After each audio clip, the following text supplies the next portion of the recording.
lo que pasa en la intimidad de una relación, solo los dos que participaron de la relación lo conocen.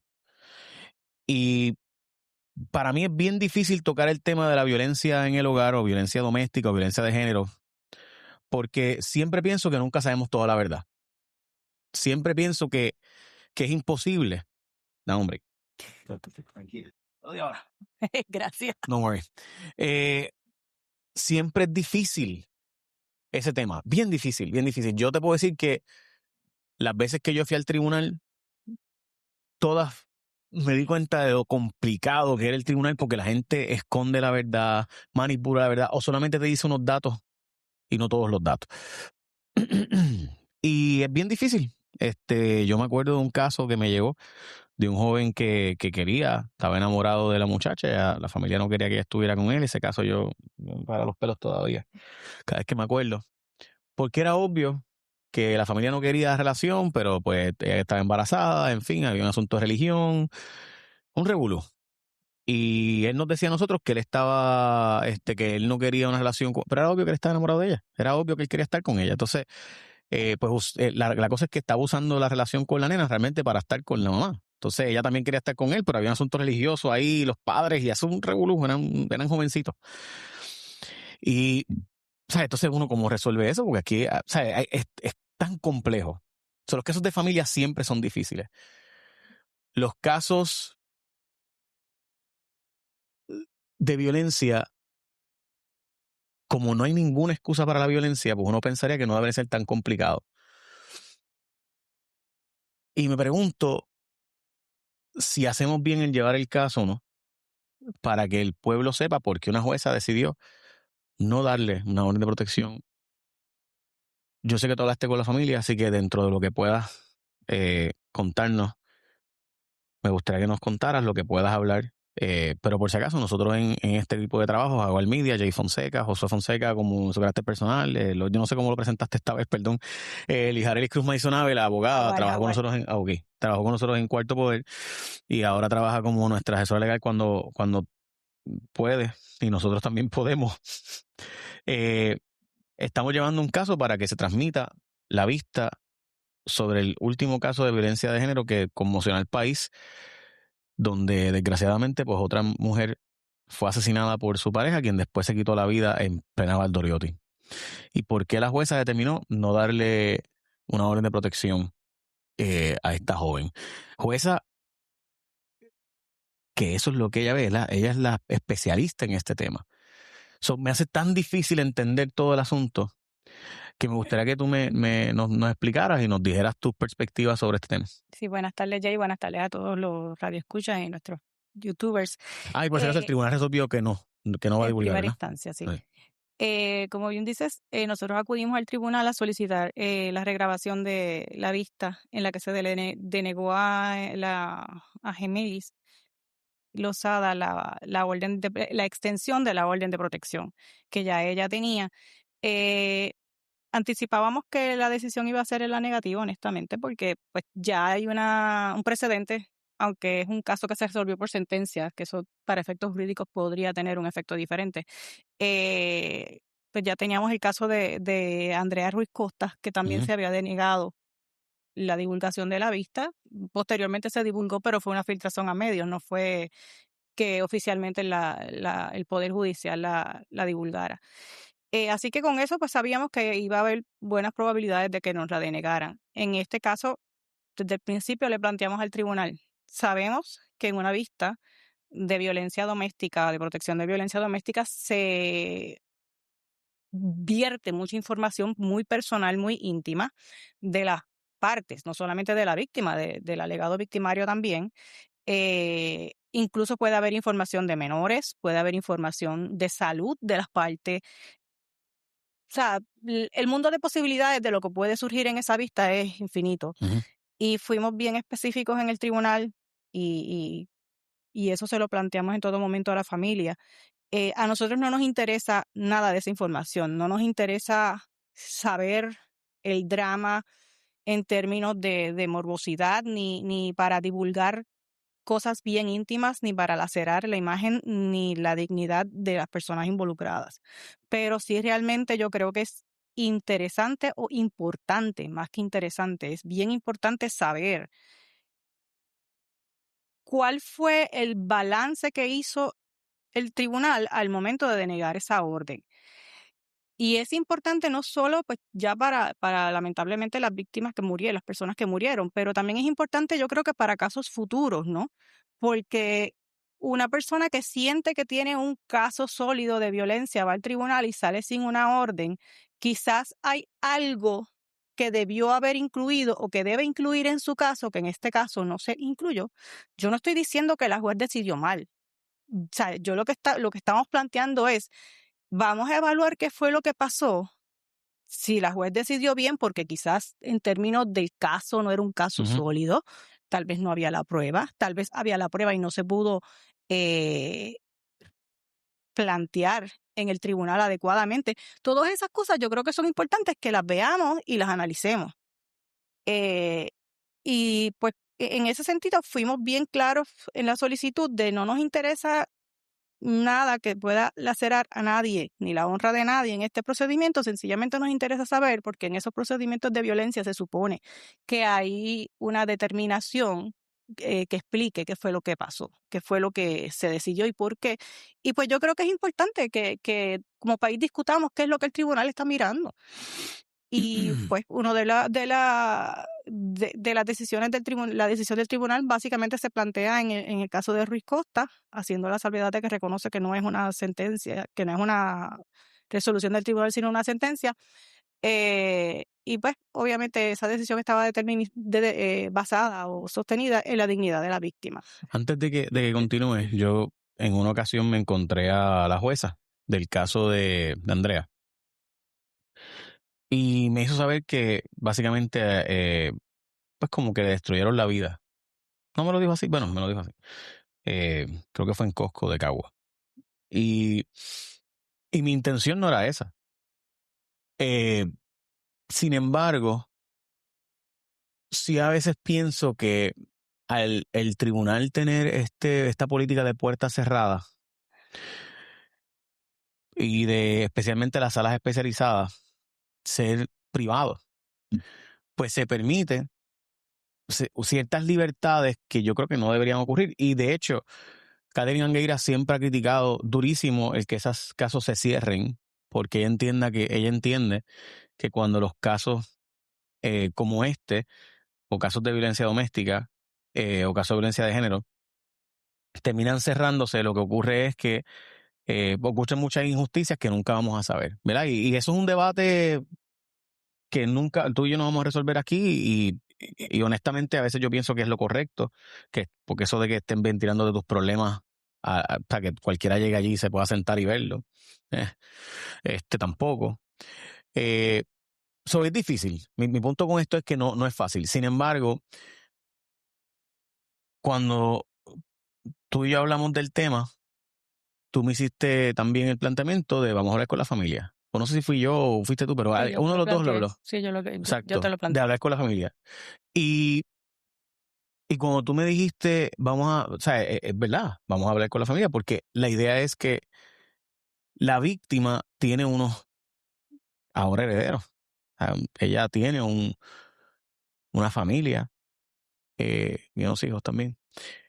Así que habría espacio para saber qué ellos piensan y si ellos no quieren, pues no llevamos el caso.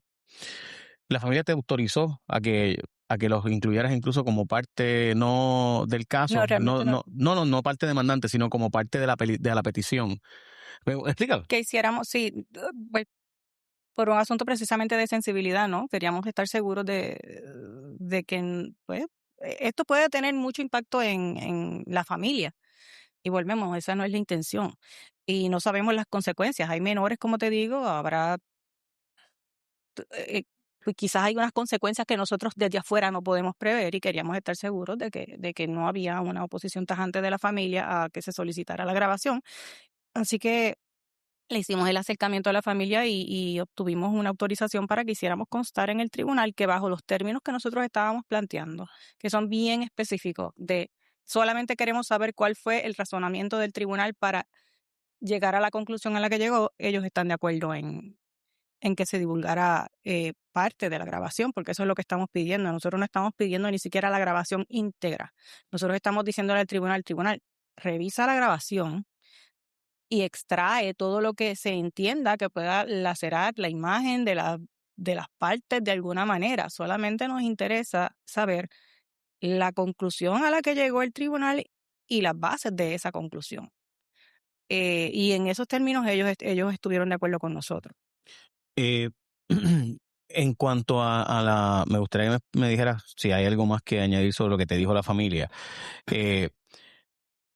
En cuanto a la decisión específica de por qué no divulgar la información, ¿la razón del tribunal es el precedente o es porque este caso tiene unas particularidades? No, la razón básicamente descansa en el caso de Ruiz Costa, en el presidente de Ruiz Costa, y que ese es el Estado de Derecho actual, de que las salas de violencia doméstica son, pues, se toman las determinaciones a puerta cerrada, básicamente. Y protección a las víctimas, que es lo que plantea siempre el tribunal. Pero volvemos, nosotros estamos pidiendo que se haga un balance. Nosotros que no nos interesa que se deje de proteger a las víctimas, sencillamente que se evalúe. O sea, está bien. Todos tenemos como norte que se proteja a la víctima. Y que las víctimas futuras de violencia doméstica que acudan al tribunal, que también se sientan que las van a proteger y que van a proteger su intimidad. Nosotros no queremos esa parte del drama. Nosotros lo que queremos es saber cuál es el razonamiento que se llega, cómo y por qué. Y eso yo creo que nos sirve a nosotros como sociedad para evaluar qué es lo que se está haciendo bien o mal, porque esto es un caso de muchos, no podemos decir que esta es la norma en todos los casos. Quizás el caso en ese momento no era lo suficientemente fuerte, volvemos. O sea, es sencillamente evaluar todo lo que pasó y los análisis que se hicieron. Y pues no queremos desangrar una tragedia humana más, o sea, Sí, sencillamente. esto no es por el morbo. Esto realmente no lo es. De verdad no lo es. No hay forma, ¿verdad?, de que nosotros podamos probarle lo que estamos sintiendo y percibiendo.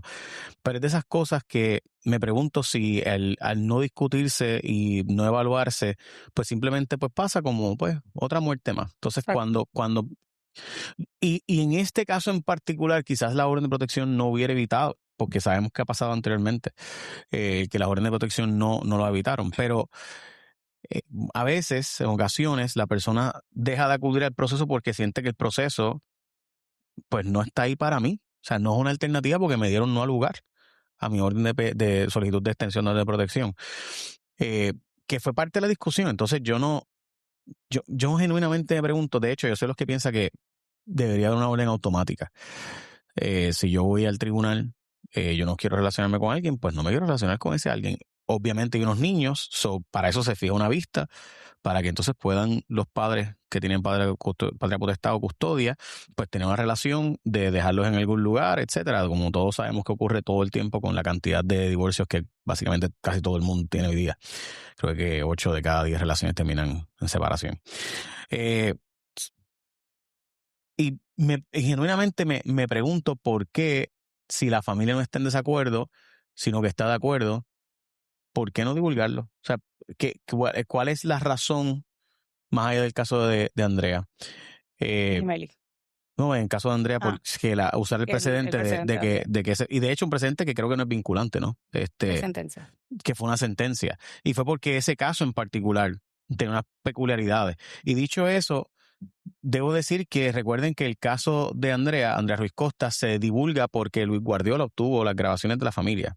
Alguien le pasó, Sí, alguien de alguna forma, se filtró la información y de ahí sale que el compañero Luis Guardiola logra ¿verdad?, las grabaciones y finalmente tenemos conocimiento de lo que pasó en sala, que la jueza creo que terminó renunciando, dicho sea de paso, a la sala o algo por el estilo. En este caso, el tribunal lo que nos dice es lo siguiente: el posterior hecho indiscutible del fallecimiento de la peticionaria en el caso de Marras no altera ni modifica la determinación adoptada por el Tribunal Supremo de Puerto Rico en torno al carácter confidencial de los procedimientos celebrados al amparo de la Ley número 54 del 89 según enmendada.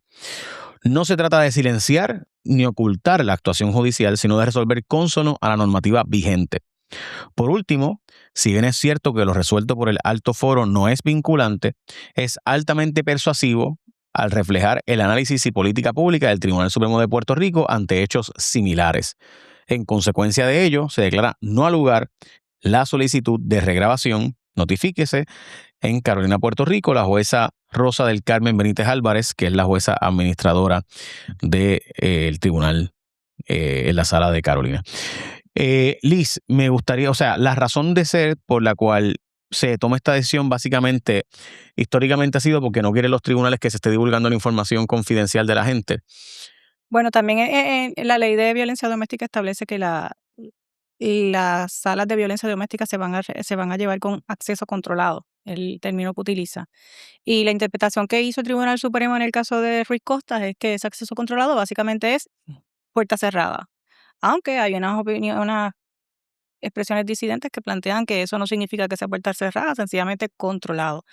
Eh, Nosotros concurrimos con esa opinión, ¿no? O sea, puerta cerrada es no entra nadie y acceso controlado es distinto. ¿Qué es acceso controlado? Ujú. Y en ese sentido es que nosotros estamos planteando, no nos des la totalidad del audio, danos lo importante de lo que estamos buscando nosotros. Y pues a lo que me habías preguntado ahorita con relación de además de Ruiz Costas, ¿qué está protegiendo el tribunal? Pues uno de los planteamientos que se ha hecho en los casos anteriores es que la divulgación de la grabación no sea un disuasivo para víctimas futuras o casos futuros, para que alguien vaya a pedir ayuda al tribunal pensando, ay, no voy a ir porque van a divulgar mi grabación y mi audio. Pero yo creo que el mismo análisis se puede hacer en contrario.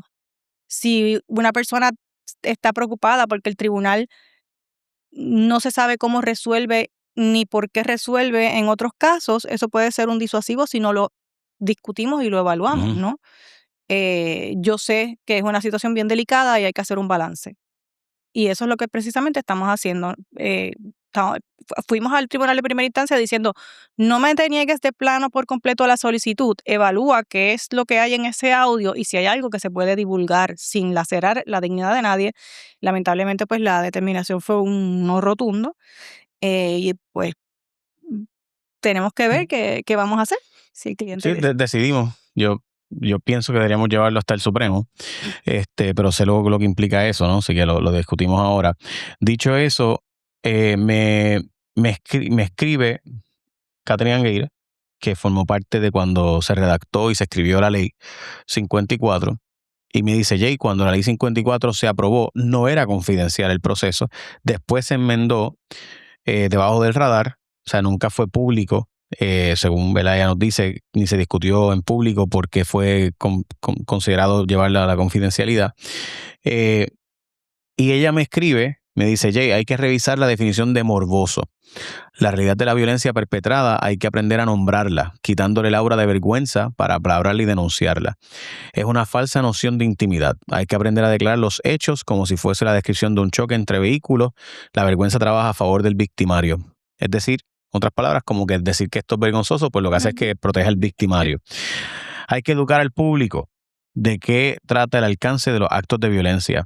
El propósito de codificar el delito fue ese, sacarlo de las cuatro paredes de la alcoba, porque no es una conducta aceptable.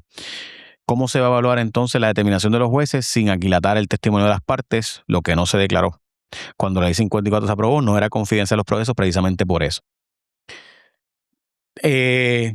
Había un problema, y esto Catherine y yo lo hemos discutido muchas veces, yo no. Catherine me ha ilustrado, porque en 1989, cuando esto se aprueba, fue fue una controversia bien grande, Sí, lo sé.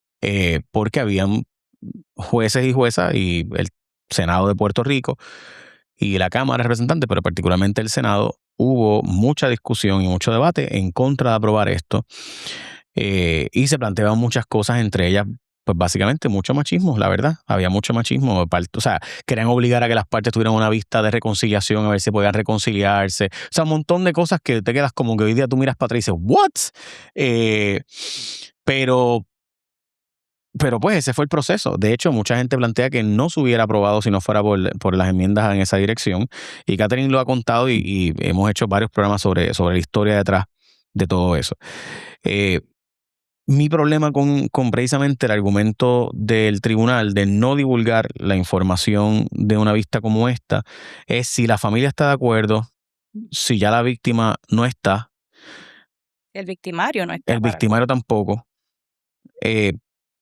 ¿Por qué no ilustrarle al país la toma decisional y qué podemos aprender de estas cosas? Y esa por lo menos es mi posición y creo que también es la tuya. Sí, como decía el juez Negrón del Tribunal Supremo, no hay mejor desinfectante que la luz del sol. Y pues en la medida en que discutamos estas cosas, pues aprendemos de ellas y evaluamos, ¿no? O sea, ya lo que pasó, pasó. Eh, pero podemos aprenderle qué tenemos que hacer en un futuro para mejorar.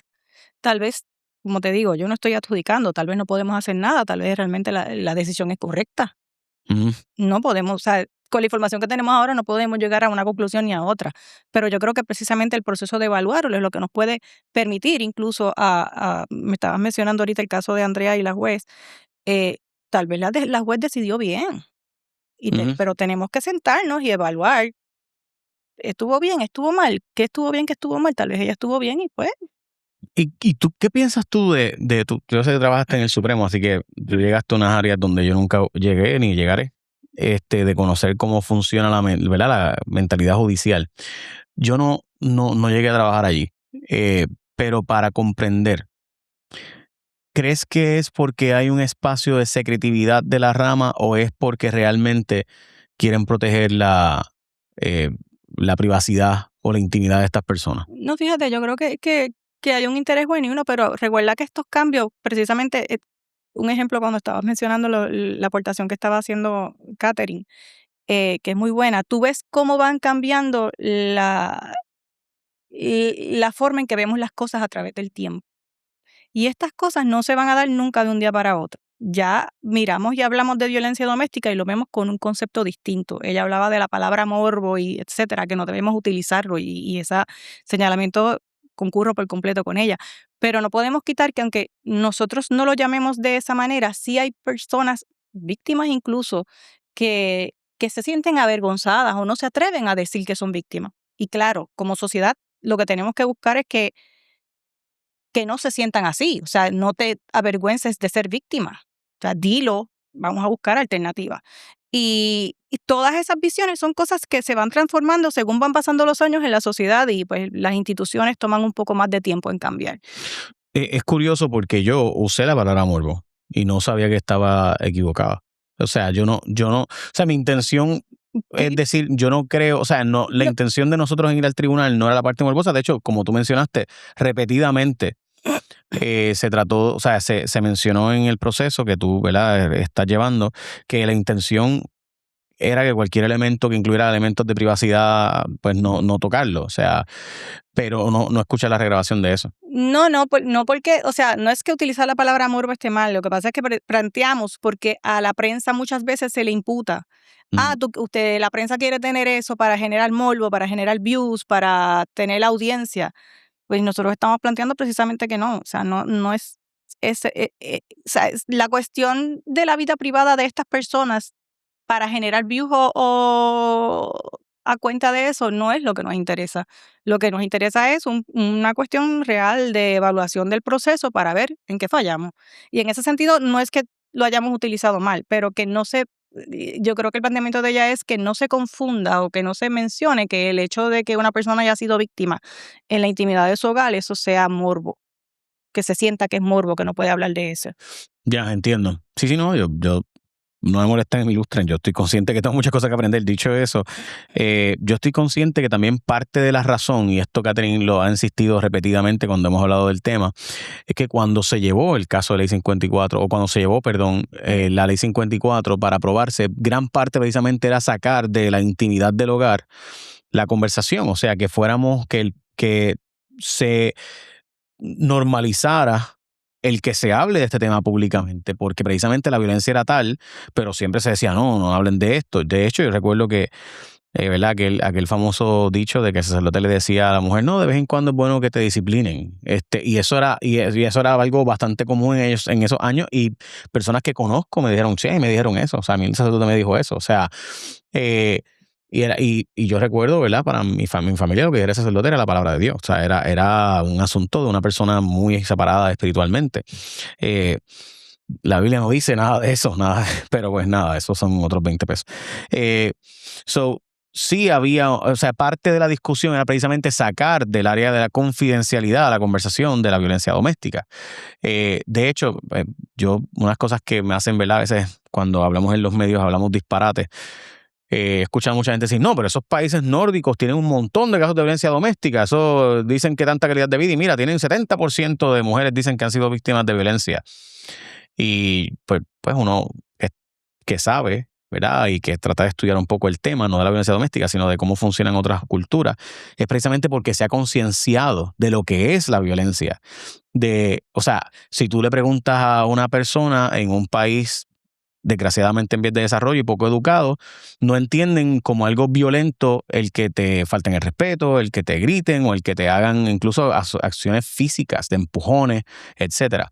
So, hay países donde quizás la noción o el concepto de violencia doméstica tiene menos porcentaje de personas que han dicho que han sido víctimas, pero es porque no saben o no consideran o no denuncian el elemento de violencia porque es precisamente algo para el hogar, algo que tú no supones que le digas a un estadístico o un encuestador, es algo que se esconde en la casa y no se divulga públicamente, mientras que en otros países con la educación pues se admite, sí, yo he sido, o me too, o sea, yo también he sido víctima de esto, y eso es precisamente lo que se supone que buscaba la ley 54, ¿no? Es que se sacara de la intimidad del hogar para que se supiera, mira, esto está pasando y hay un problema serio. Porque hay muchas vertientes de violencia también, o sea, no solamente está la física, está la emocional, está el registrarte los teléfonos, hay muchas formas de violencia. Entonces, es con la discusión de estos casos, y gracias a la ley en 1989 es que se ha avanzado tanto, ¿no? Ya la discusión es como hemos dado muchos pasos para ya saber identificar cuáles son conductas que implican violencia, pero todavía quedan muchas más. Y para eso es que es importante discutirlo y vamos evolucionando hacia eso. Y por eso es que yo creo que es importante continuar con la discusión de este tipo de cosas y cuáles son los elementos que se evalúan para tomar las decisiones que se toman. Ya. Liz, gracias. Discutimos después el resto de los procesos. Sí. Bueno, Lijares Cruz Maisonave, como saben, estamos intentando y probablemente pidamos reconsideración y entonces llevemos el caso para, de nuevo, con la anuencia de la familia, que para mí era bien importante y para Liz también, que cuando lleváramos el caso de divulgar la grabación de esta vista donde el tribunal resolvió en contra de darle una orden de protección a Géminis Lozada, que terminó desgraciadamente siendo víctima de la violencia de su pareja en la carretera Valdoriotti de Castro, quien la persiguió, le bloqueó y luego de eso terminó con su vida y después se quitó la propia. Pues saber por qué el tribunal resolvió en contra de extender la orden de protección que originalmente se le había otorgado.